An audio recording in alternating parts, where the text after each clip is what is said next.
Bongkar habis Pukis Bangka Part 2. Hai, Assalamualaikum warahmatullahi wabarakatuh. Jumpa kembali dengan saya, Lena Ibrahim.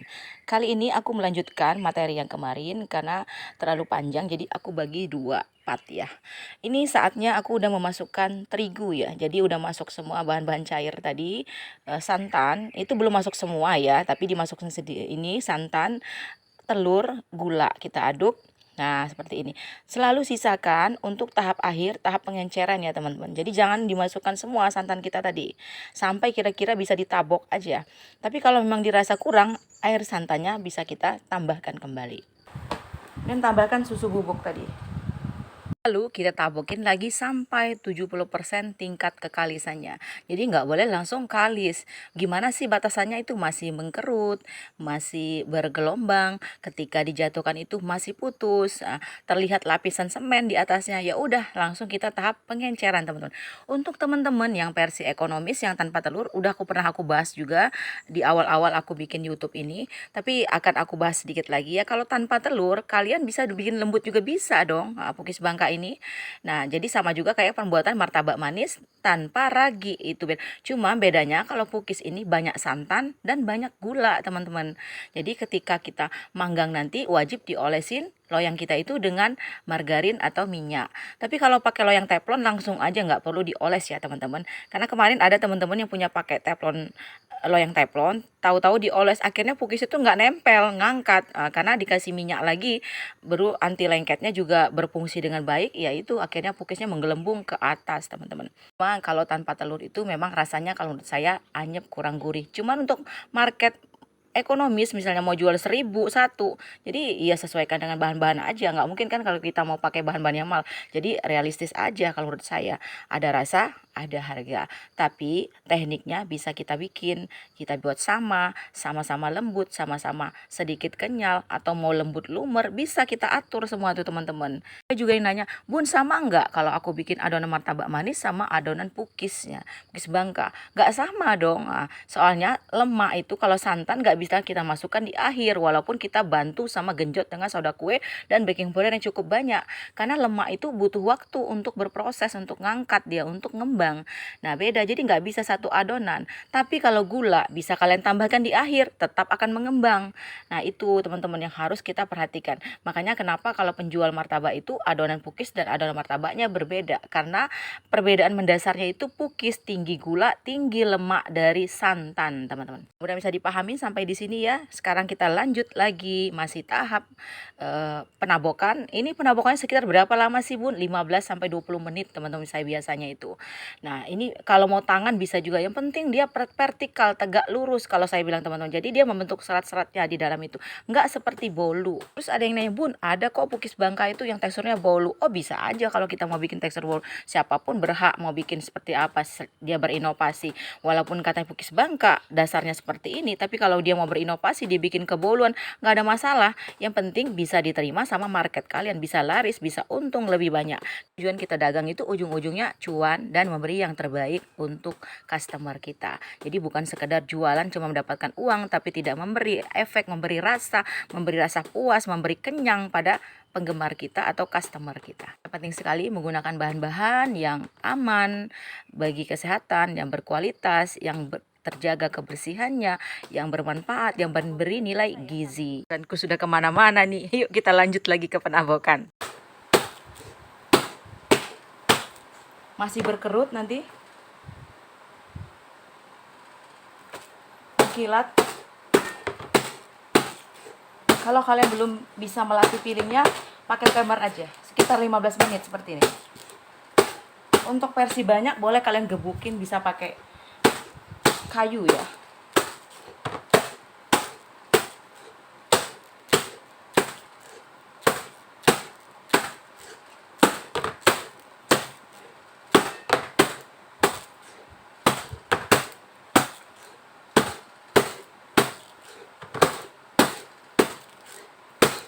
pada tahap perabokan ini, yang penting teman-teman, prinsip kerjanya cookies bangka itu adalah vertikal atau tegak lurus. Misalnya dengan kayu yang kita buat sendiri, kita modifikasi sendiri, seperti ini pokoknya. Yang penting dia tegak lurus, itu kuncinya teman-teman. Kemudian aku tambahkan susu kental manis. Bagi yang nggak suka pakai susu kental manis, silahkan aja santannya aja ditambah teman-teman. Kan ada teman-teman yang cookiesnya itu lebih dominan santannya aja. Kalau ini saya balance, jadi ada perpaduan antara susu, SKM dan santan, jadi nggak murni santan betul-betul.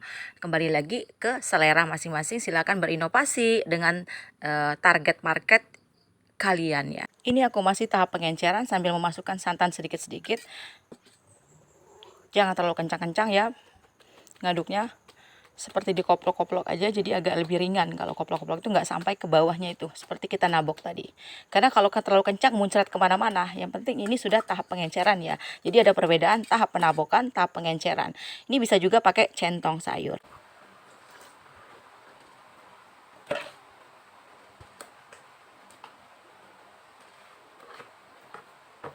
Nanti kalian coba dulu satu caranya seperti itu. Kalau saya biasanya panggang satu.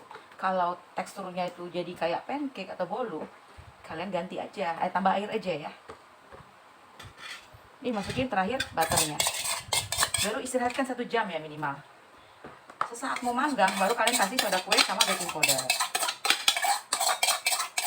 Kalau kalian pakai single acting, saatnya masukin baking powder sekarang. Soda kuenya nanti. Mau langsung juga nggak apa-apa.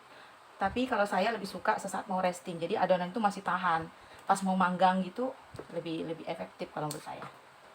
Jadi cookies bangka ini aman dia. Jadi tidak kayak cookies biasa Banyumas atau cookies apa itu ya, Kebumen, Gombong itu ya kan yang pakai ragi. Nah ini, dan adonan siap cuma 1 jam udah siap, udah bisa kita panggang. Tuh enaknya kan perbedaannya. Oke, ini konsistensi adonannya. Ini kan gaya encer, teknik jadul.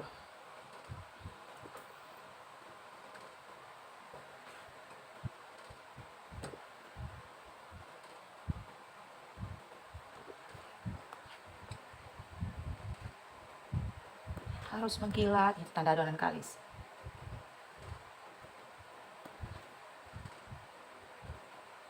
Oke. Setelah resting, saatnya mau memanggang, masukkan soda kue dan baking powder double acting, dikasih air sedikit, dilarutkan supaya cepat menyatu sama adonan kita. Kemudian kita panggang. Atau bila teman-teman yang lagi merintis, bisa juga kita bawa ke lapak itu masih berupa adonan kental. Jangan dulu tahap pengenceran. Encerkan saja sesuai dengan kebutuhan. Akan lebih awet adonan kita. Kemudian tahap memanggang teman-teman seperti ini. Tes loyang seperti biasa. Ini aku pakai loyang teflon, jadi nggak perlu dioles margarin atau minyak goreng.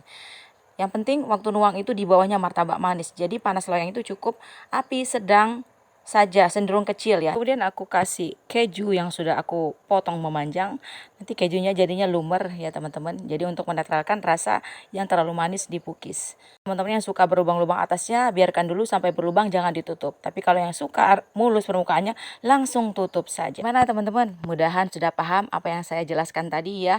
Apabila ada pertanyaan, silakan teman-teman ketik di kolom komentar postingan. Akan saya jawab pas respon teman-teman, terutama yang buat belajar jualan. Teman-teman yang nggak bisa belajar otodidak, kelas online berbayarku tetap buka ya teman-teman di pertengahan bulan. Cukup ambil kelas martabak manis, udah free 100 macam resep termasuk cookies, ini roti, donat, pizza, dan lain-lain. Dan semua resep yang saya bisa akan dibimbing di grup WA. Ketentuan berlaku. Tara, ini hasilnya teman-teman, cookiesnya lembut. Sudah saya tes sampai 3 hari, bahkan ini masih tetap lembut. Cuma minusnya agak mengering hari kedua. Jadi saran saya cukup sampai 24 jam cookies ini. Kalau memang mau lebih, dipanaskan lagi, misal dikukus atau ditaruh di Magicom. Ekonomis dan premium, tekstur tetap sama ya teman-teman. Yang membedakan tuh hanya di rasa. Teman-teman, aku tadi lupa nggak ke videonya, nggak ke shoot ya. Jadi yang membedakan cookies bangka dengan cookies lain itu, kita harus mencairkan, mentim margarin atau butter di tempat wadah tahan panas. Nah, itu kita oleskan. Jadi biasanya kalau pukis itu olesannya masih kental, creamy, ini langsung encer. Jadi nanti kulitnya itu akan terlihat moist dan lebih lembut. Demikian teman-teman video kali ini. Yang belum subscribe, monggo di subscribe.